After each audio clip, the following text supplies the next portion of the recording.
साय ने आने वाले खतरे के बारे में पहले से ही आगाह करते हुए राघव से कहा, तूने अपने पिता को ठीक तो कर दिया है, लेकिन अभी भी खतरा टला नहीं है। खूनी चांद वाले दिन तेरे पिता पर मुसीबतों का पहाड़ टूटेगा। सिर्फ पिता नहीं, तेरे जो भी अपने हैं सब पर आएगा ये खतरा। साय के मुंह से अपने पिता के बारे में यह सुनकर राघव के हाथ पांव फूल गए। उसके तन बदन में सिहरन सी उठ पड़ी। उसने घबराते हुए बुदबुदाया, नहीं, ऐसा नहीं हो सकता। मुझे कैसे भी करके अपने पापा को आने वाले खतरे से बचाना ही होगा। इतना कहकर राघव ने उस साय से पूछते हुए कहा, लेकिन मैं अपने पापा को इस मुसीबत से बचाऊंगा कैसे? और बाकी सब मेरे अपने, क्या होगा उनके साथ? कैसे बचाऊंगा मैं उनको? साय ने सिर्फ इतना ही जवाब दिया, आने वाली डगर तेरे लिए कठिन होगी। रास्ता तुझे खुद ही ढूंढना होगा। राघव के मन में अभी भी कई सारे सवाल चल रहे थे और उसे उन सवालों का जवाब हर हाल में चाहिए था। वो साय से अपना अगला सवाल पूछने ही जा रहा था कि वो साया अचानक वहां से गायब हो गया। हॉस्पिटल से डिस्चार्ज होने के बाद राघव सीधे अपने घर आया।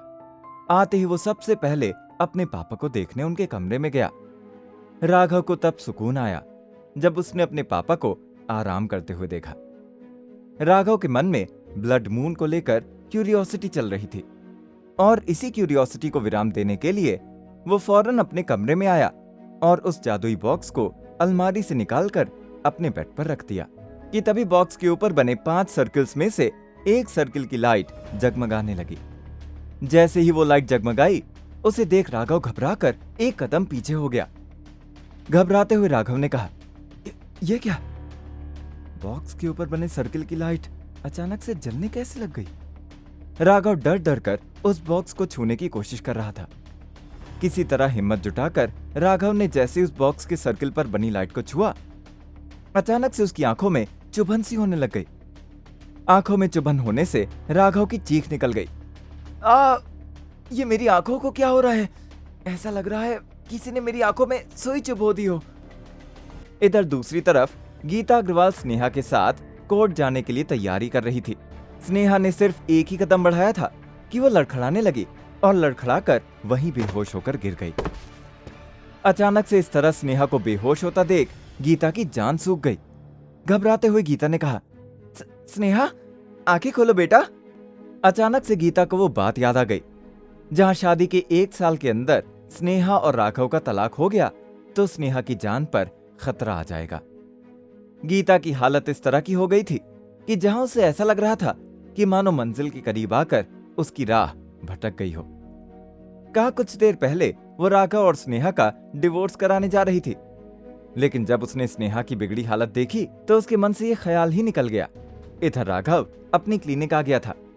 उसकी आंखों की चुभन अब पहले से हल्की हो गई थी, लेकिन चुभन होने की वजह से उसकी आंखें लाल थीं। तभी एक मरीज अपना इलाज कराने राघव के पास आया। उसने राघव को अपना मर्ज बताते हुए कहा, डॉक्टर साहब, पता नहीं क्यों पिछले 1 हफ्ते से मेरे पेट में रह रहकर दर्द हो रहा है और जब भी कुछ खाता हूं तो दर्द और भी बढ़ जाता है। उस मरीज की बात सुनने के बाद राघव ने उसकी नब्ज पकड़ी और उसे टटोलने लगा। जैसे ही राघव ने नब्ज टटोली, उसे हल्का सा झटका लगा और फिर राघव ने जो देखा उसे देख उसकी आंखें खुली की खुली रह गईं। मन ही मन राघव ने सोचते हुए कहा, ये सब क्या है? ऐसा कैसे हो सकता है? ये मेरे अंदर एक नई ताकत आ गई है क्या? जो राघव नब्ज पकड़ते ही मर्ज पहचान लेता था और मरीज की शक्ल देखकर उसकी बीमारी के बारे में मालूम कर लेता था, उसे अब मरीज के बॉडी के अंदर के सारे ऑर्गन दिखने लग गए थे। उसे ऐसा लग रहा था कि मानो वो सारे ऑर्गन को स्कैन कर रहा हो और स्कैन करके उसे हर ऑर्गन की एक्टिविटीज के साथ उनकी बीमारी का भी पता लग रहा हो। राघव को तो अपनी इस नई काबिलियत पर यकीन ही नहीं हो रहा था। इसी बीच राघव की क्लिनिक पर एक कपल आया। पत्नी राघव के सामने रखी हुई कुर्सी पर बैठ गई, जबकि पति वहीं दूर रखी हुई सीट पर टेक लगाकर बैठ गया। राघव ने उस औरत से उसका मर्ज पूछते हुए कहा, जी कहिए, मैं आपकी क्या मदद कर सकता हूं? उस औरत ने बेहद खुशमिजाज तरीके से कहा, वैसे तो मुझे कोई बीमारी नहीं है, बस मैं अपने बढ़ते वजन को लेकर थोड़ा सा परेशान हूँ। फिर राघव ने उस औरत की नब्ज पकड़ी और नब्ज पकड़ते ही कहा, लेकिन फिर भी आपके सेटिस्फैक्शन के लिए मैं एक बार आपको सही से चेक कर लेता हूँ। नब्ज पकड़ते ही राघव ने अपनी शक्तियों का इस्तेमाल करके उसे अंदर से पूरा स्कैन करना शुरू कर दिया। राघव ने जैसे ही उस औरत को स्कैन किया, उसके चेहरे के पूरे भाव बदल गए। राघव ने बेहद अफसोस तरीके से उस औरत से कहा, आपने तो कहा था कि आपको कोई बीमारी नहीं है, लेकिन आपको तो। राघव ने उस औरत को आगे जो बताया, उसे सुनकर वो औरत वहीं फूट फूट कर रोने लग गई। आखिर राघव ने उस औरत को ऐसा क्या बता दिया जिसे सुनकर वो वहीं रोने लगी? क्या राघव की शक्तियां वाकई में जागृत होने लग गई हैं? क्या इन शक्तियों को जागृत करके राघव अपने पिता पर आए खतरे को टाल देगा? इन सभी सवालों के जवाब जानने के लिए सुनिए एक लाचार दामाद से सुपर दामाद बनने की कहानी, शो सुपर जमाई में।